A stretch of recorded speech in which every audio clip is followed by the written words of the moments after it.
বান্ধবী যখন নবীকে বিয়ের প্রস্তাব দেয়, নবী বলতেছেন এটা কেমনে সম্ভব? আমার তো গার্ডিয়ান আছে, আমার তো চাচা আছে আবু তালিব, আমার চাচার অনুমতি ছাড়া আমি কিছুই বলতে পারবো না। এই বইলা নবীজি সোজা বাড়িতে চলে আসলেন। চাচাই কয়, বাতিজা মুহাম্মদ কেন আসছো, কি ব্যাপার? আল্লাহ রাসূল কয়, চাচা আমি আর চাকরি করতাম না। চাকরি আর করবই না কেন? চাচা আমার মালিক বড় ভালো, কিন্তু এই সুবিধা না, আমার তো বিয়ার প্রস্তাব দিয়ে বলছে। চাচা এটা কেমনে হয়? ইনি এত সম্পদের মালিক, ইনি এত পুত পবিত্র, উনি কোথায় আর আমি কোথায়, কিভাবে হয়? চাচা আমি তো শরম পেয়ে লজ্জা পেয়ে আমি চলে এসেছি চাকরি চাইতে। আর বলছি আমার চাচা গার্ডিয়ান, আমার চাচা ভালো জানেন, আমার চাচা ভালো জানেন, এই বলে আমি চলে আসছি, আমি আর চাকরি করব না। আল্লাহ রাসূলের চাচা আবু তালিব কয়, ভাতিজা এমন সুযোগ কয়জনে পাইবে? মক্কার কত কোটিপতি শিল্পপতি খাদিজাকে বিয়ে করার জন্য লাইন ধরে আছে, কাউকে পাত্তা দেয় না। কিন্তু ভাতিজা তুই কেমন করে না কয়ে চলে আসলি রে বাবা? আল্লাহ রাসূল কয়, চাচা আমি এত কিছু বুঝি না, তবে আমি রাজি না।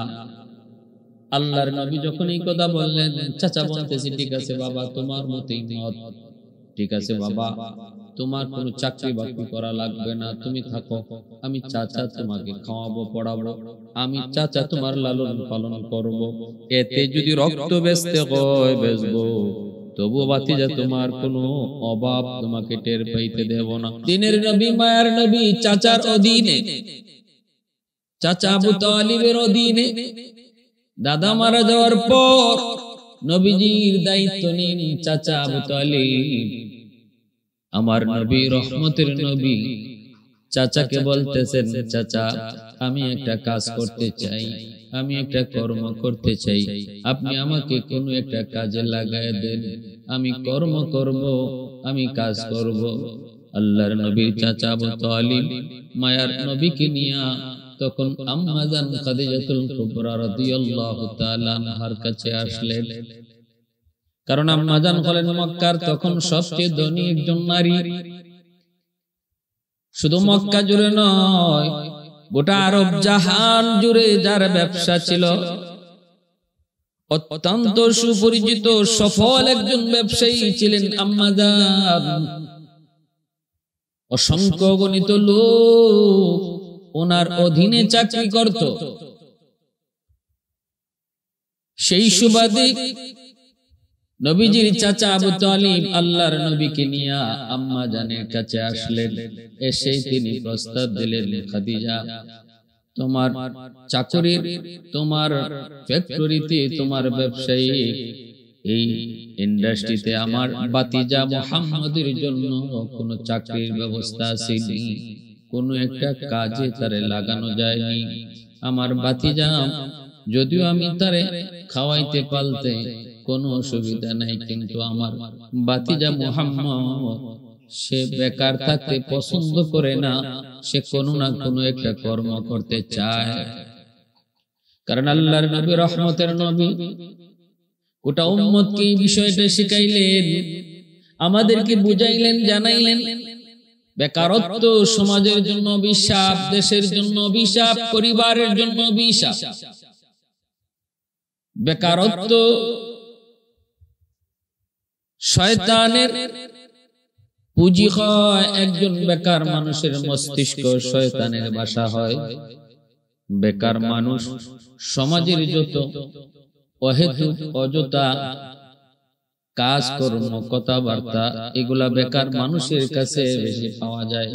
এরাই এগুলা নিয়ে বেশি আলোচনা করে, বেশি আলোচনা করে। চায়ের দোকানে বসলে দেখবেন বেকার মানুষগুলির যেন সংসদ বসে যায়। অমুকে কি করলো, অমুকে কি দোষ করলো, অমুকের মেয়ে কি করলো, অমুকের ছেলে কি করলো, এই সব কিছু বিষয় শয়তান তার সব কাজ বেকার মানুষের মাথায় দিয়ে সে নিজে অবসরে যায়। এজন্য বেকারত্ব সমাজের জন্য যেমন অভিশাপ, পরিবারের জন্য তেমন অভিশাপ। বেকারত্ব নিজের জীবনের জন্য একটা অভিশাপ। আল্লাহর নবী বলেন, চাচা আপনার সম্পদ থাকতে পারে, আপনার রুজি রোজগার থাকতে পারে, কিন্তু আমি বেকার থাকতে পছন্দ করি না, আমাকে একটা কাজে লাগায় দেন। অতএব নবী বুঝাইলেন, এই যুবক, তোমার বাবার যদি কোটি কোটি টাকার বাবা মালিক হয়, বাবার যদি 10টা 12টা শিল্প কারখানাও থাকে, তবুও তুমি নিজে বাবার উপরে নির্ভর করে বেকার থাকবা না। কারণ বেকারত্ব মানুষকে অন্যায়ের দিকে, বেকারত্ব মানুষকে খারাপের দিকে অতি দ্রুত ডাইভার্ট করে নেয়। এজন্য বাবার উপর নির্ভরশীল হইয়া, বাবার সম্পদের উপর নির্ভরশীল হইয়া বেকার ছেলে, সেও তার নিজের জন্য অভিশাপ, সমাজের জন্য অভিশাপ, পরিবারের জন্য অভিশাপ। আল্লাহ নবীর চাচা আবু তালিব, ইনি কিন্তু বলছেন, বাবা তোমার কাজ করতে হবে কেন? আমার সম্পত্তি কে দেখবে, কে খাইবে? বাবা তোমার কেন কাজ করতে হবে? তোমার কাজের প্রয়োজন নাই। কিন্তু আল্লাহ রাসূল তা মানলেন না। রাসূল বলেন, না চাচা, আমি একটা কর্ম করব, আমাকে যে কোনো একটা কাজের আপনি সন্ধান দেন, একটা কাজে লাগায় দেন, কাজ করব। রাসূল সাল্লাল্লাহু আলাইহি ওয়াসাল্লামের আবতারে রাসূলের চাচা আবু তালিব, তিনি আল্লাহর নবীকে নিয়ে আম্মা জান খাদিজাতুল কুবরার কাছে আসেন। কে সেই মহিয়সী নারী? আম্মা জান মক্কার সবচেয়ে ধনী নারী।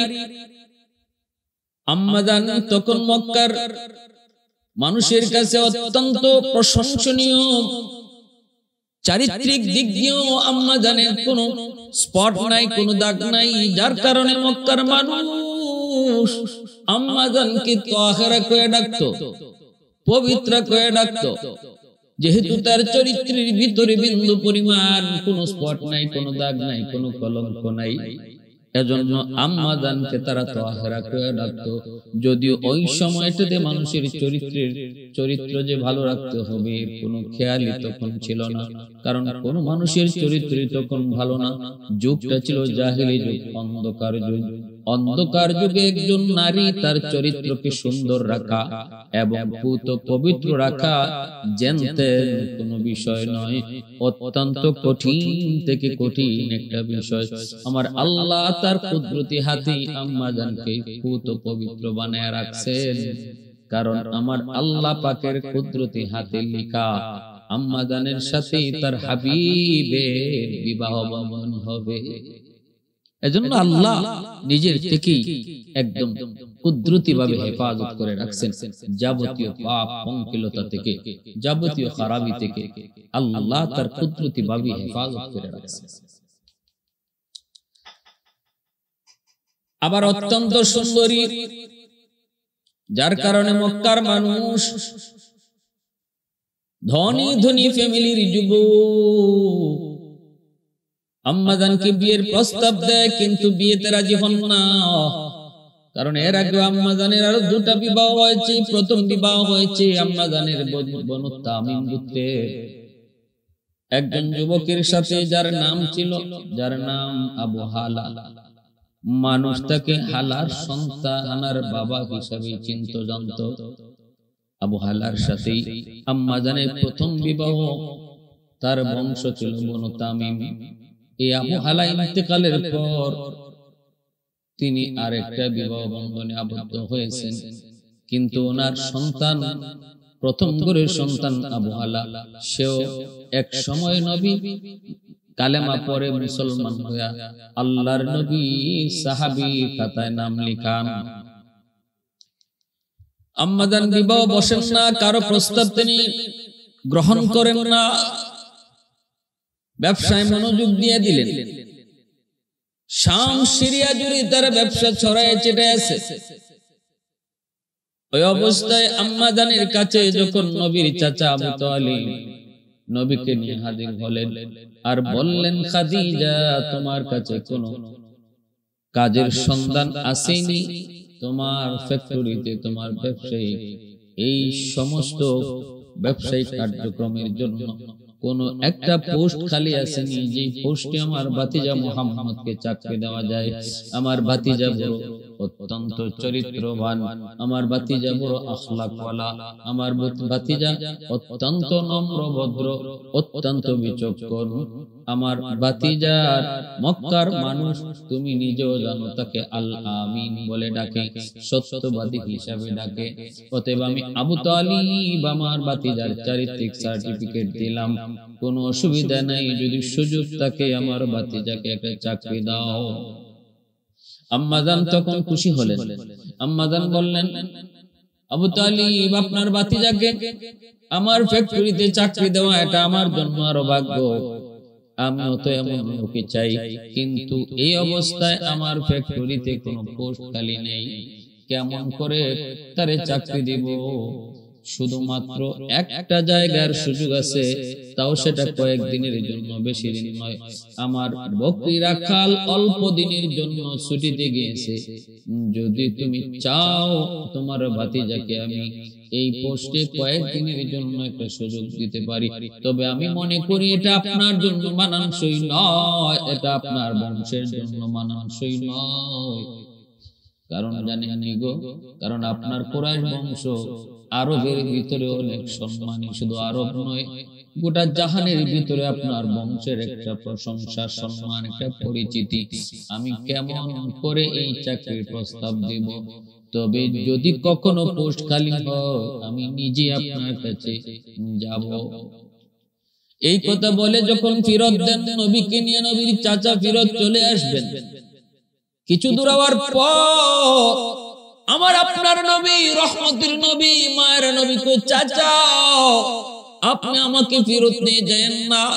না না, আমি চাকরিটাই করব, এই দায়িত্বটা আমি সঠিকভাবে পালন করব। কোন কর্ম কি আমি ছোট করে দেখি না, মানুষের কোন কর্ম সেটা যদি হালাল হয়, হালাল কোন কর্মকে ছোট করে দেখার কোন সুযোগ নাই, কোন সুযোগ নাই। কর্ম যদি হালাল হয় বরকত দিবে আল্লাহ, কর্ম যদি হারাম হয় বরকত কেড়ে নিবে আল্লাহ। হালালের ভিতরে আরাম, হারামের ভিতরে কোনো আরাম নাই। একজন বুট বিক্রেতা, বাদাম বিক্রেতা, সে যদি এই বাদাম বিক্রিটাও সে মনোযোগ দিয়ে করে, অত্যন্ত মায়া করে, তার প্রতিও যদি শ্রদ্ধাশীল হয়ে নিজের কর্মটাকে সে মায়া করে শ্রদ্ধাশীল হয়ে কর্মতে নিযুক্ত থাকে, আল্লাহ পাক ওই ছোট্ট এই কর্মর উসিলায় আল্লাহ তার রিজিকের ব্যবস্থা করবে। রাসূল বুঝাইলেন, চাচা না না না গো চাচা, কোন কর্মকে খারাপ চোখে দেখবেন না। আমি নিজেও দেখি না, কারণ রিজিক দেওয়ার মালিক হলেন আল্লাহ। আল্লাহ ধনীকে যেমন রিজিক দেয়, গরিবকে আল্লাহ রিজিক দেয়। রিজিক বন্টনকারী আল্লাহ, রিজিকটাকে আসমানে বন্টন করে মালিক। ধনীকে আল্লাহ দেয়, গরিবকে আল্লাহ খাওয়ায়, সবাইকে আল্লাহ খাওয়ায়। উসিলা মাত্র ছোট ব্যবসা, উসিলা হলো আমার দোকান, উসিলা হলো আমার চাকরি, উসিলা হলো আমার চেয়ার, উসিলা হলো আমার রিকশা, উসিলা হলো আমার ভ্যান, উসিলা হলো আমার নৌকা। এই ছোট থেকে ছোট উসিলা ধরে আল্লাহ পাক রিজিকের ব্যবস্থা করে। আল্লাহ পাক রব্বুল আলামিন যেহেতু রিজিক বন্টনকারী, অতএব কোন কর্মকে কখনো কেউ ছোট চোখে দেখবো না। নিজেও কর্ম করার সময় মন ছোট রাখবো না, অন্য কেউ বড় লোক ছোট লোকের কোন ব্যবসাকে খারাপ চোখে দেখবো না। আল্লাহ নারাজ হবে, আল্লাহ নারাজ হবে।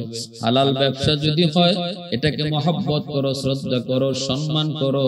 হারাম যদি কোটি কোটি টাকার ব্যবসা হয়, এর মধ্যে কোনো ইজ্জত নাই, সম্মান নাই, বরকত নাই। যদি হালাল ব্যবসা কম হয়, বরকত বাড়ায় দেন আল্লাহ। গরিব গরিব হতে পারে, কিন্তু সে যদি তার অল্প রুজির মধ্যে আল্লাহর উপর খুশি থাকে, তাহলে হাদিস শরীফে রাসূল বলেন, আল্লাহ বলেন আমিও আমার বান্দার কম আমল পাইয়া তার উপর খুশি। যে আমার দেওয়া কম রিজিক পাই আমার উপর খুশি, আমি আল্লাহ তার থেকে কম আমল পাইয়া তার উপর খুশি। সুবহানাল্লাহ, আলহামদুলিল্লাহ, সুবহানাল্লাহিল আযীম। এজন্য আল্লাহ রাসূল বলেন, একজন গরিব আর একজন ধনী দুজন যদি মসজিদে নামাজ আদায় করলো, হাত উঠাইলো আল্লাহর দরবারে, এবার রাসূল বলেন কার মুনাজাত আগে কবুল হবে জানোনি? নবীজি বলেন, শুনো, ধনী যদি তার হাতের সাথে 10টা দিরহাম নয় 10,000 দিরহাম যদি আল্লাহর রাস্তায় দান করে, তবু গরিবের খালি হাতের দোয়া আল্লাহর দরবারে আগে কবুল হয়ে যায়। এতটা সম্মান, এতটা ইজ্জত। যদি একজন গরিব মানুষ, তার রুজি কম, তার রোজগার কম, এরপর আল্লাহর উপর খুশি থাকে, এরপরও সে আল্লাহর বিধিবিধান মাইনা চলে, গরিবী হালতেও যদি মসজিদে যায়, গরিবী হালতেও যদি বিবি বাচ্চারে পর্দায় রাখে, গরিবী হালতেও যদি আল্লাহরে ডরায়, আল্লাহ পাক রব্বুল আলামিন তার মর্যাদা দুনিয়াতে কত বাড়ায়, দুনিয়াতে বাড়ায় তার হাত আর ধনীর হাত, দুই হাতের মধ্যে গরিবের হাতটা আল্লাহর কাছে আগে কবুল হয়। শুধু তাই নয়, আল্লাহর রাসূল কয় ধনী যদি 10,000 দিরহাম আল্লাহর রাস্তায় দান করে, তবুও তার আগে গরিবের খালি হাত আল্লাহর কাছে কবুল হয়ে যায়। কিয়ামতের ময়দানে রাসূল কয় আমি যখন জান্নাতে আগে ঢুকবো, আমার সাথে গরিবরাই সবার আগে জান্নাতে ঢুকবে। আদখুলুল জান্নাতা ওয়া মাই ফুকারাউল মুসলিমিন। সুবহানাল্লাহ। والليل في زلف محمد كترنم، والليل في زلف محمد كترنم، والشمس من رخسار أحمد كترنم، والفجر में सुबह रिसालत की बशारत, والعصر में दौर नबूवत की बशारत, हर फूल में रूय मदीना का तबस्सुम, हर फूल में रूय मदीना का तबस्सुम, शाखों की लचक में बेक़दा पाक तकल्लुम, यासीन से मौला ने कभी उनको पुकारा, हामीम कभी और कभी तासीन इशारा, ये रमज़ है कुछ आशिक़ माशूक़ के माबैन, समझाए जिन्हें खल्क़ों में एक सरवर कौनैन, समझाए जिन्हें खल्क़ों में एक सरवर कौनैन। এজন্যই রাসূল বলেছেন, চাচা আপনি ওই ছাগল রাখালিটাকে ছোট মনে করেন না, চাচা গো ছাগল রাখালিটাকে ছোট মনে করেন না, যদিও কাজটা ছোট কিন্তু 100% হালাল। আমি কাজের প্রতি সম্মান দেখাই, চাচা আমার আপনি এই কাজটাই দেয়া দেন। রিজিক তো দিবেন আল্লাহ, রিজিক তো মালিকের হাতে, রিজিক তো মানুষের হাতে না, কর্মের উপরে রিজিক আসে না, রিজিক বন্টন করেন আল্লাহ। চাচা রাসূলকে নিয়ে আবার উম্মাদানের কাছে আসলেন।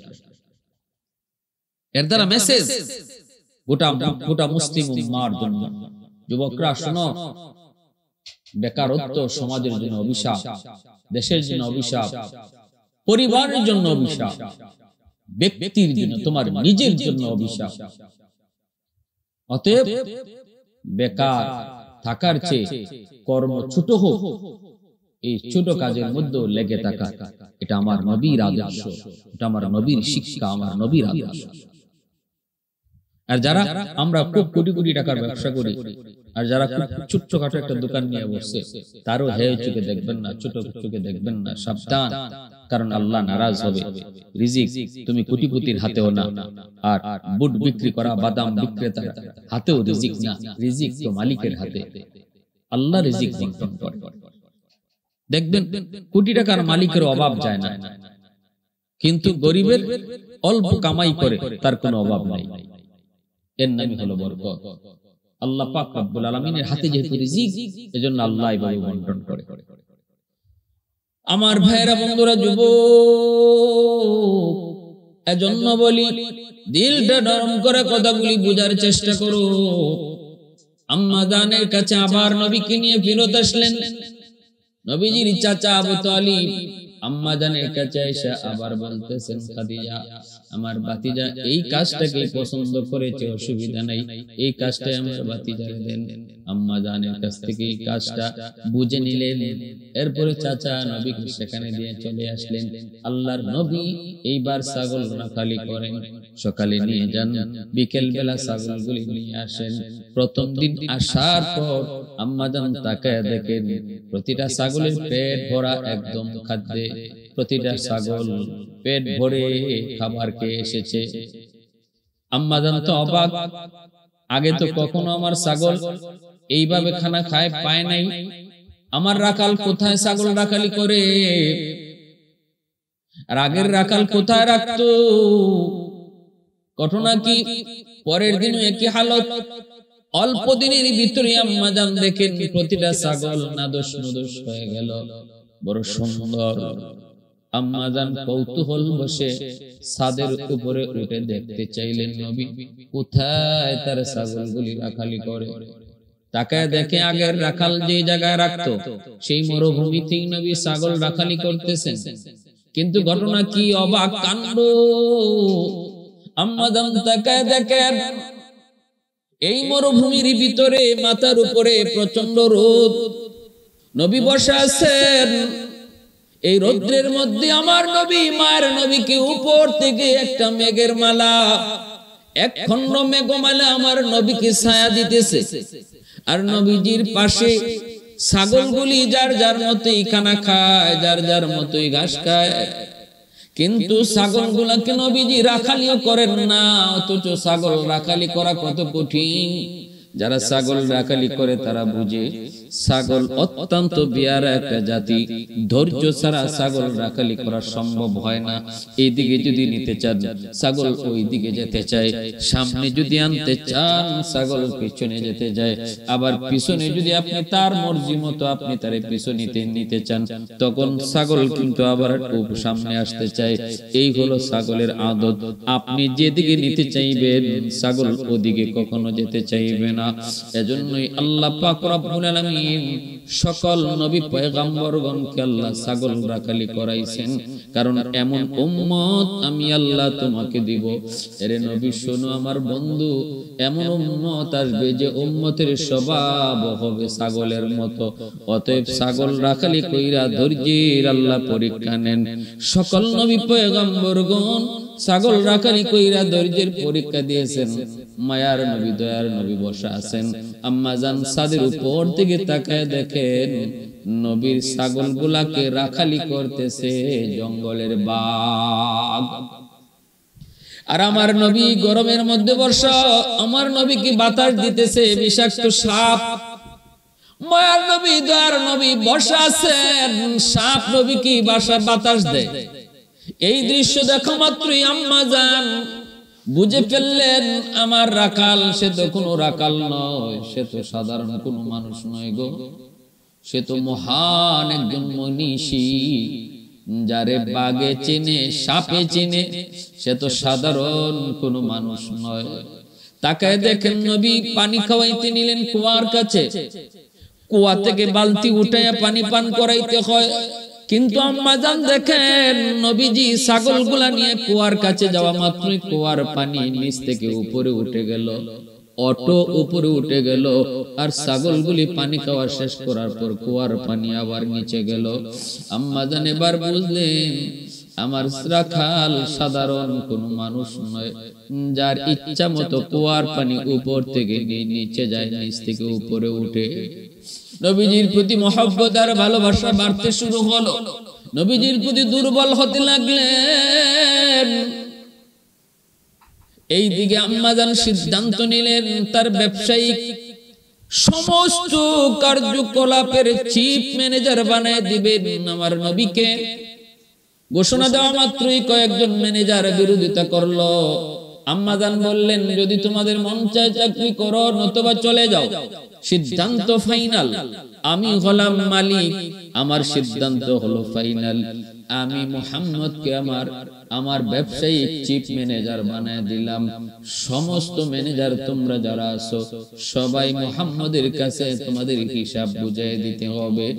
আল্লাহর নবী ঘোষণা দেওয়া মাত্রই মায়ার নবী তখন একটু বাধা দিয়েছিলেন, বলেছিলেন মালিক এমন কাজ আপনি কইরেন না, আমি মাত্র জয়েন করেছি, আমি এত কিছু বুঝি না, এত বড় দায়িত্ব দিয়েন না, আমি হয়তো পারবো না। আম্মাজান বলেন পারবেন কি পারবেন না আমাকে বুঝাইতে হবে না, যা বুঝার আমি বুঝেছি, যা দেখার আমি দেখেছি। সুবহানাল্লাহ। যান আপনাকে 1 মাসের জন্য সিরিয়ায় ব্যবসার জন্য পাঠিয়ে দিলাম। আম্মাজান রাসূলকে মালামাল সহকারী সিরিয়ায় ব্যবসার জন্য পাঠাইলেন আর সঙ্গে দিলেন মাইসারাকে। মাইসারা আম্মাজানের গোলাম সাথে দিয়ে দিলেন আর বললেন তুমি মুহাম্মদের খাদেম আর পদে পদে যা দেখবা যা শুনবা সব নোট করে রাখবা। আম্মাজানের একজন বান্ধবী ছিল, খাস বান্ধবী, তার নাম ছিল নাফিসা। আর আম্মাজানের চাচাতো ভাই ওয়ারাকা ইবনে নওফল, ইনি ছিলেন পাদ্রী, উনি আসমানি কিতাব সম্পর্কে জ্ঞানী ছিলেন। এজন্য আম্মাজান যে কোনো বিষয়ে বান্ধবী এই নাফিসার সাথে পরামর্শ করতেন আর চাচাতো ভাই ওয়ারাকা ইবনে নওফলের সাথে পরামর্শ করতেন। আম্মাজান রাসূলকে পাঠিয়ে দিলেন সিরিয়ায় আর মাইসারাকে বললেন তুমি সব নোট করে রাখবা।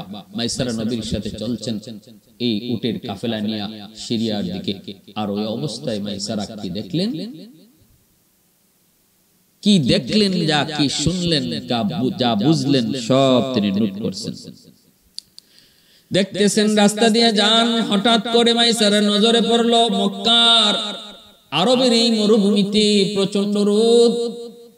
নবীজি যেই দিকে যান আল্লাহর নবীর মাথার উপরে ওই যে আম্মাজান দেখেছিলেন এক খণ্ড মেঘমালা নবীকে ছায়া দেয়, এই ছায়া দিয়া দিয়া নবীকে সিরিয়ার দিকে নিয়ে যাচ্ছে। আর মাইসারা সাথে সাথে সেটা নোট করে নিলেন আর দেখতে লাগলেন। একটু পরেই দেখতেছেন মায়ার নবী দয়ার নবী যেই দিকে যাইতেছেন ওই দিকে সমস্ত গাছপালা ডানে বামে যা ছিল সবগুলি গাছপালার মাথাগুলি নুয়া নুয়া নবীকে সম্মান জানায়। আম্মাজান যে মাইসারাকে পাঠাইলেন, মাইসারা নিজের কানে শুনলেন পাহাড়ের পাথরগুলি নবীকে সালাম জানায়। الصلاة والسلام عليك يا رسول الله، الصلاة والسلام عليك يا حبيب الله। নবীকে সালাম জানায়। আল্লাহর নবীকে নিয়ে সিরিয়ায় তিনি ঢুকলেন। সেখানে একজন ব্যবসার কাজে থাকা অবস্থায় একজন খ্রিস্টান পাদ্রীর সাথে দেখা হয়। ওই খ্রিস্টান পাদ্রী আমার নবীকে দেইখা ভবিষ্যৎবাণী করে দেয়, মুহাম্মদ তোমার নাম, বাবার নাম আব্দুল্লাহ, মার নাম আমেনা, আমি তাওরাত কিতাবে পেয়েছি। এই নামের আর এই আলামতের মানুষটাই শেষ জামানার নবী হবে।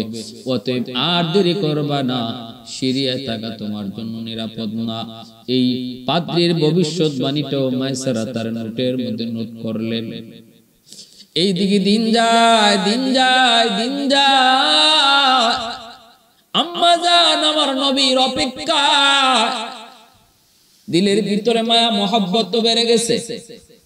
নবীজির প্রশংসা যত শুনেন ততই শুনতে মন চায়। আম্মাজান বান্ধবীকেও বলে মুহাম্মদ সম্পর্কে একটু কও। মাইসারা কয় খাদিজা, নাফিসা কয় খাদিজা তোমার চিফ ম্যানেজার, সে তো সাধারণ কোনো মানুষ নয়।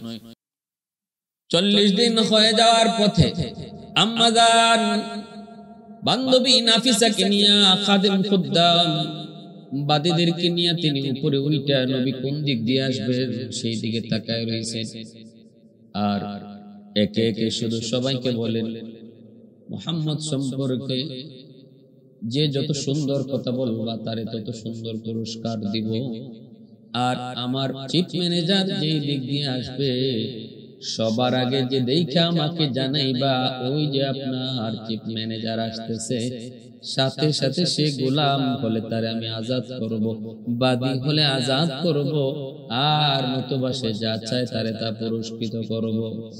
সবাই তো ওই দিকে তাকানো, সিরিয়ার দিক থেকে। কে আগে সংবাদ দেয়? কেউ তো আগে বলতে পারে নাই, কিন্তু আম্মাজান নিজে বললে ফেললেন একটু পরেই তোমরা দেখবা ওই দিক থেকে আমার ম্যানেজার আসতেছে। আমি দেখে ফেলেছি। বান্ধবী কয়, খাদিজা আমরা কেউ দেখলাম না, তুমি কেমনে দেখছো? কয় আমি বললাম তো আমি দেখছি, তোমরা একটু পরেই দেখবা। হঠাৎ করে সবাই দেখলো, নজরে পড়লো। নাফিসা বান্ধবী জিজ্ঞেস করে, সখী তুই কেমনে দেখলি? কোনা গো কেমনে দেখলি? আমরা তো কেউ দেখলাম না, তুই কেমনে দেখলি? আম্মা জান কয়, আমি কেমনে দেখছি সখী শুন।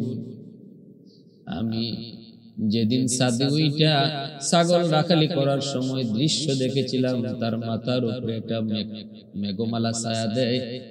আজও আমি দেখেছি ওই দিক থেকে একটা মেঘের টুকরা ছায়া দিয়া দিয়া কারে আসতেছে। আমি বুঝে গেছি, আমি চিনে ফেলেছি এই সেই মেঘমালা। অতএব আমার ইয়াকিন হয়ে গেছে এই মেঘমালার নিচে আমার ম্যানেজার তারে ছায়া দিয়া দিয়া নিয়ে আসতেছে। এই জিনিসটা আমি বুঝার কারণে বুঝলাম, বললাম অল্প সময়ের ভিতরেই তোমরা তারে দেখবা।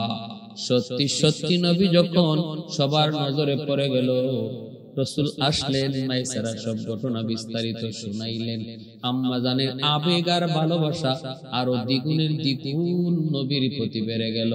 বান্ধবী নাফিসাকে বলতেছে, বান্ধবী একটু বল আমার ম্যানেজার তোর কাছে কেমন লাগে, যা না একটু বিয়ের প্রস্তাবটা দিয়ে আয়, আমি তো তার প্রতি দুর্বল হয়ে পড়েছি। বান্ধবী যখন নবীকে বিয়ের প্রস্তাব দেয়, নবী বলতেছেন এটা কেমনে সম্ভব? আমার তো গার্ডিয়ান আছে, আমার তো চাচা আছে আবু তালিব, আমার চাচার অনুমতি ছাড়া আমি কিছুই বলতে পারবো না। এই বইলা নবীজি সোজা বাড়িতে চলে আসলেন। চাচাই কয়, বাতিজা মুহাম্মদ কেন আসছো, কি ব্যাপার? আল্লাহ রাসূল কয়, চাচা আমি আর চাকরি করতাম না। চাকরি আর করবই না কেন? চাচা আমার মালিক বড় ভালো, কিন্তু এই সুবিধা না, আমার তো বিয়ার প্রস্তাব দিয়ে বলছে। চাচা এটা কেমনে হয়? ইনি এত সম্পদের মালিক, ইনি এত পুত পবিত্র, উনি কোথায় আর আমি কোথায়, কিভাবে হয়? চাচা আমি তো শরম পেয়ে লজ্জা পেয়ে আমি চলে এসেছি চাকরি চাইতে। আর বলছি আমার চাচা গার্ডিয়ান, আমার চাচা ভালো জানেন, আমার চাচা ভালো জানেন, এই বলে আমি চলে আসছি, আমি আর চাকরি করব না। আল্লাহ রাসূলের চাচা আবু তালিব কয়, ভাতিজা এমন সুযোগ কয়জনে পায় বেটা? মক্কার কত কোটিপতি শিল্পপতি খাদিজাকে বিয়ে করার জন্য অনলাইন ধরে আছে, কাউকে পাত্তা দেয় না। কিন্তু ভাতিজা তুই কেমন করে না কইয়া চলে আসলি রে বাবা? আল্লাহ রাসূল কয়, চাচা আমি এত কিছু বুঝি না, তবে আমি রাজি না।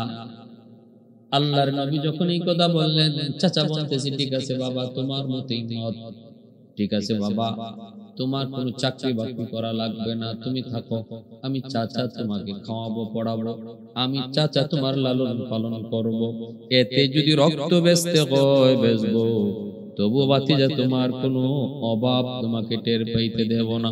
এত মায়া এত মহব্বত নবীর চাচা আবু তালিব করছেন। তিনি কে? নবীর আপন চাচা, নবীর চাচা তো ভাই হযরত আলী রাদিয়াল্লাহু তাআলা আনহুর আব্বা আবু তালিব। যদিও কালেমা পড়ে মুসলমান হন নাই, কিন্তু আমার নবীর প্রতি ভালোবাসা ছিল এই পরিমাণ, এত ভালোবাসা এত মহব্বত। আল্লাহর নবী আফসোস করেছেন, মৌতের সময় নবী চোখের পানি জড়ায় জড়ায় যায় কাঁদছেন, চাচা গো, চাচা আপনার জীবদ্দশায় কেউ আমার দিকে চোখ তোলার সাহস করে নাই, চাচা একটা বার শুধু আমার কানে কানে শুধু কালেমাটা পড়েন, কিয়ামতের ময়দানে আমি নবী কথা দিলাম আমি আপনারে সাথে না লইয়া জান্নাতে যাব না। আবু জাহেল উতবা সাহেবা বড় বড় লিডাররা কাছে তাকায়, নবীর চাচা আবু তালিব কালেমা পড়েন নাই। বলছেন, বাবা আমি জানি তুমি সত্য, তোমার ধর্ম সত্য, কিন্তু ইসলাম আনতে পারলাম না, ঈমান গ্রহণ করতে পারলাম না, কারণ আমার এই লোকগুলা আমার মরণের পরে আমার বদনাম করবে, আমারে কাপুরুষ বলবে, বলবে আবু তালিব সারা জীবন আমাদের বাপ দাদার ধর্ম পালন করেছে, মৌতের সময় ভাতিজার ধর্ম গ্রহণ করে মরছে, এই বইলে আমার বদনাম করবে। আমি জানি তোমার ধর্ম সত্য, তুমিও সত্য, এরপরও আমি ঈমান আনতে পারলাম না। বারবার নবী পিরাপিরি করতেছিলেন। তখন আল্লাহ জানাইছে, বন্ধু আর চেষ্টা করে, ইন্নাকা লা তাহদি মান আহবাবতা ওয়ালাকিন্নাল্লাহ ইয়াহদি মান ইয়াশা। বন্ধু তুমি যারে চাও তারে হেদায়েত দিতে পারবা না, হেদায়েত দেওয়ার মালিক হলাম আমি আল্লাহ। ভাইরা বন্ধুরা, এরপরে আল্লাহর নবী রহমতের নবী যখন চাকরি ছেড়ে চলে আসলেন, আম্মাজান খাদিজাতুল কুবরা রাদিয়াল্লাহু তাআলা আনহা, নবী যান না চাকরিতে, যান না, তিনি নিজেই নবীজির বাড়িতে চলে আসলেন, আবু তালিবের কাছে চলে আসলেন। আল্লাহর নবীর চাচা আবু তালিব আম্মাজান খাদিজাতুল কুবরাকে দেখে তো অবাক। খাদিজা, ব্যাপার কি? গরিবের বাড়িতে হাতির পাড়া। আম্মাজান কয়, না, আমি আপনার কাছে ভিক্ষা চাইতে এসেছি। নবীজির চাচা কয়, খাদিজা, আমি তোমারে ভিক্ষা দিব, এটা বলো কি, এমন কি আছে যে আমি তোমারে দিতে পারি? আম্মাজান কয়, আপনার কাছে এমন আছে যা আপনি আমারে দিতে পারেন, আছে বিধায় আমি ভিক্ষা চাইতে এসেছি। নবীজির চাচা কয়, কোন জিনিস? আম্মাজান কয়, আপনার ভাতিজা মুহাম্মদ, আপনার ভাতিজা মুহাম্মদ, যদি আপনি আমাকে আপনার ভাতিজার পুত্রবধূ বানান, আপনার ভাতিজার বধূ বানায় আপনার বাড়ির ঝাড়ু দেওয়ার একটু সুযোগ দেন, আমি খাদিজা সারা জীবনের জন্য কৃতজ্ঞ থাকব। আমি আপনার ভাতিজার বধূ হতে চাই, যদি দয়া করে আপনি আমাকে গ্রহণ করেন। আল্লাহর নবীর চাচা আবু তালিব এবার বুঝলেন ঘটনা তো সত্যই, আমার ভাতিজাও তো এমনই বলেছে। আল্লাহর নবীর কাছে গেলেন, যা বলতেছে, ভাতিজা খাদিজা তো নিজেই চলে এসেছে বিয়ের প্রস্তাব নিয়ে, ভাতিজা না করবি না, ভাতিজা না করিস না। বাবা একটু আমার দিকে তাকায়, সুযোগ সব সময় আয় না রে বাবা, জীবনে বহু কষ্ট করছি, অভাব অনটনের দিন গেছে, একটু সুযোগ আইছে দিন ঘুরাইবার, ভাতিজা একটু না করবি না, কোনা ভাতিজা তুই একটু রাজি নি, কোনা। আল্লাহ নবী কয়, চাচা যান যায় কর, 3 শর্তে আমি রাজি আছি। খাদিজা, আমার ভাতিজা 3 শর্তে রাজি। আম্মাজান কয়, 3টা না 100টা দিলেও আমি রাজি। ভাতিজা খাদিজা 100টা শর্ত দিলেও রাজি, ভাতিজা 3টা না শর্ত আরো 2-1টা বাড়া। আল্লাহ নবী কয়, চাচা বাড়ানো লাগবে না, 3 শর্তই এনাফ। কয়, ঠিক আছে ভাতিজা, 3টা শর্ত তুই কর।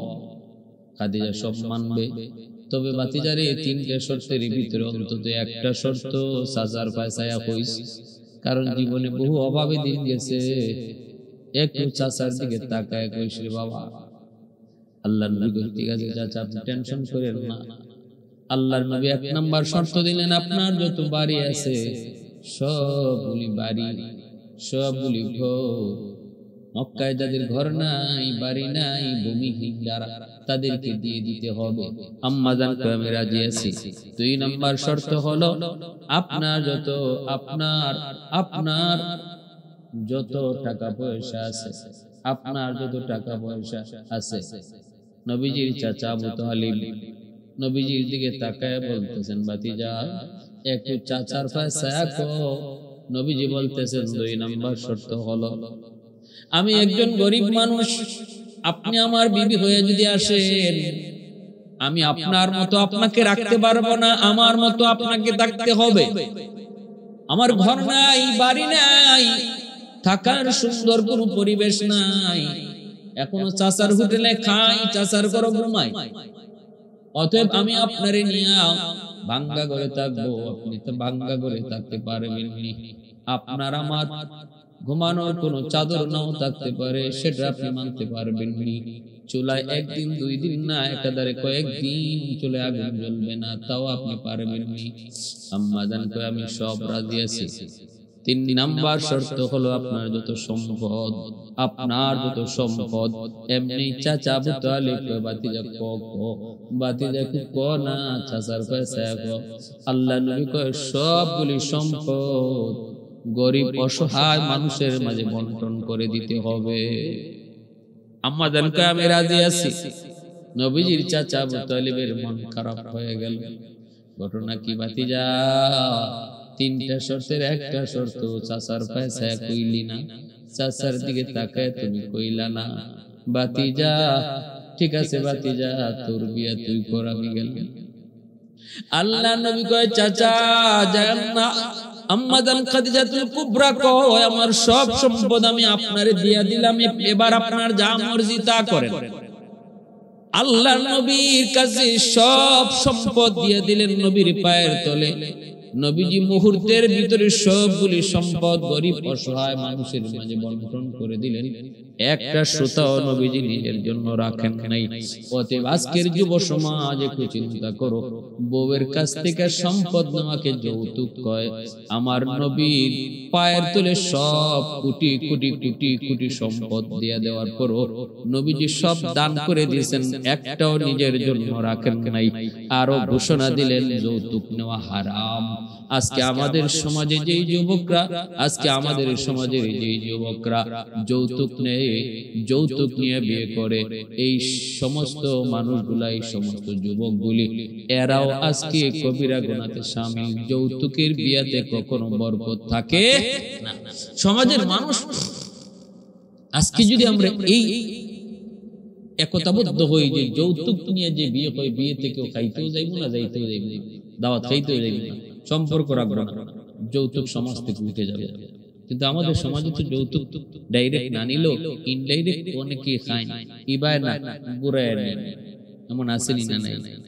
আপনার মেয়ে তো থাকবো, টেলিভিশনটা না দিলে কি দেখবো, রাত কাটাইবো কেমনে, সময় কাটাইবো কেমনে? আপনারই তো এখন দামান, ছেলে তো জন্ম দিছে আমি, এখন বিয়ার পরে তো ছেলে হয়ে নিব আপনার। এই ছেলেটা এই অফিস আদালতে যাইবো, কেমনে যাইবো? গাড়ি ঘোড়ায়, লোকাল বাসে উঠিয়া একটা মোটরসাইকেল দিলে ভালো হয় না? এইভাবে কুয়া কুয়া আজকে যৌতুক নেওয়া হয়, যেটা শরীয়তে সম্পূর্ণ হারাম, সম্পূর্ণ হারাম। আল্লাহ রাসূল একটা সুতা পর্যন্ত নেন নাই। আল্লাহ রাসূল সাল্লাল্লাহু আলাইহি ওয়াসাল্লাম সব সম্পদ দান করে দিলেন। বিবাহের খুতবা পড়াইলেন নবীর চাচা আবু তালিব, খুতবা পড়াইলেন। আর 20টা উট আল্লাহর রাসূল মোহর হিসেবে ধার্য করলেন, 20টা উট নবীজি মোহর হিসেবে ধার্য করলেন। আর ওই বিবাহ সুন্দর অনুষ্ঠানের মধ্যে মক্কার গণ্যমান্য লোকরাও সেখানে ছিল। মক্কার মধ্যে একটা আলোড়ন সৃষ্টি হয়ে গেল। মুহাম্মদের কাছে খাদিজাকে বিয়া বইল, মুহাম্মদের তো কিছুই নেই, মুহাম্মদের তো কিছুই নেই। আম্মা জান সব কুলা নেতা বেতারে একদিন দাওয়াত করে খাওয়াইতে আনছেন। আর আইনা বলছেন, বলো তো তোমরা কে কি কইছো, মুহাম্মদ কোন দিক দিয়ে আমার থেকে কম একটু কও না? তার চরিত্র না চারিত্রিক দিয়ে দিক অনেক ভালো, সুন্দর না সুন্দর, সে অতুলনীয়, কোন দিক দিয়ে তার কমতি নাই। তো কোন দিকটা দিয়ে কমতি? সম্পদের দিক দিয়া, সম্পদের দিক দিয়া অনেক তফাৎ। বলে হ্যাঁ, সম্পদের দিক দিয়ে যখন আমার স্বামী মুহাম্মদ আমার চেয়ে নিচে আর আমি উপরে, তোমাদের সামনে আমি উপস্থিত সাক্ষী রেখে আমার সব সম্পদ আমার স্বামী মুহাম্মদকে দিয়ে দিলাম। এইবার তোমরা কও আমার কিছু আছে? বলেন না, সব কার? বলে মুহাম্মদের। এখন মুহাম্মদের আমি ভাইয়া ধন্য, মুহাম্মদ আমার ভাইয়া ধন্য, না আমি মুহাম্মদের ভাইয়া ধন্য? তোমরা কও। সবের চোখ একদম চেহারা মলিন হয়ে গেছে, সব চুপ হয়ে গেছে। আল্লাহ রাসূল সব সম্পদ পাইলেন, কিন্তু একশোটাও নিলেন না। মক্কার গরিবদের মাঝে মুহূর্তের ভিতরে বন্টন করে দিলেন। আল্লাহ রাসূল সাল্লাল্লাহু আলাইহি ওয়াসাল্লামের সাথে আম্মা জানের বিবাহ এইভাবে আবদ্ধ হলেন। রাসূল সাল্লাল্লাহু আলাইহি ওয়াসাল্লামের যত সন্তান আছেন, 4 জন মেয়ে, জয়নব, রুকাইয়া, উম্মে কুলসুম আর ফাতেমা, এই 4 জন রাসূল সাল্লাল্লাহু আলাইহি ওয়াসাল্লামের কলিজার টুকরা মেয়ে আম্মা জান খাদিজাতুল কুবরা রাদিয়াল্লাহু তাআলা আনহার গর্ভে। আর আম্মা জানের প্রথম ছেলে সন্তান হয়েছিল যার নাম কাসেম। আর হ্যাঁ, একজন ছেলে শুধু ইব্রাহিম ছাড়া বাকি ছেলেরাও আম্মা জানের গর্ভে জন্ম নিয়েছেন। আম্মা জান রাসূল সাল্লাল্লাহু আলাইহি ওয়াসাল্লাম যতদিন তিনি জীবিত ছিলেন, ওনার জীবদ্দশায় আর কোন নারীকে বিয়ে করেন নাই। ওনার ইন্তেকালের পরে আল্লাহ রাসূল তিনি অন্যান্য বিবিগণকে বিবাহ করেছেন। ইসলামের সবচেয়ে বেশি অবদান ইসলামের মধ্যে যার, তিনি হলেন সেই মহিষী নারী, আমার আপনার এই গোটা উম্মার মা জননী আম্মা জান খাদিজাতুল কুবরা রাদিয়াল্লাহু তাআলা আনহা। মক্কার জান্নাতুল বাক, মক্কার জান্নাতুল মুআল্লায় তিনি শুয়ে আছেন। মদিনার কবরস্থানে না, মক্কার কবরস্থান জান্নাতুল মুআল্লায় তিনি শুয়ে আছেন। আল্লাহ তার বান্দির কবরখানাকে জান্নাতের উঁচু মাকাম বানায় দেন। আল্লাহ পাক এই উম্মার মাকে আল্লাহ পাক যথাযথ সম্মানে জান্নাতে সমাসীন করেন। এই দোয়া করি, আল্লাহ আমাদের সবাইকে আমল করার বুঝার তৌফিক দান করেন।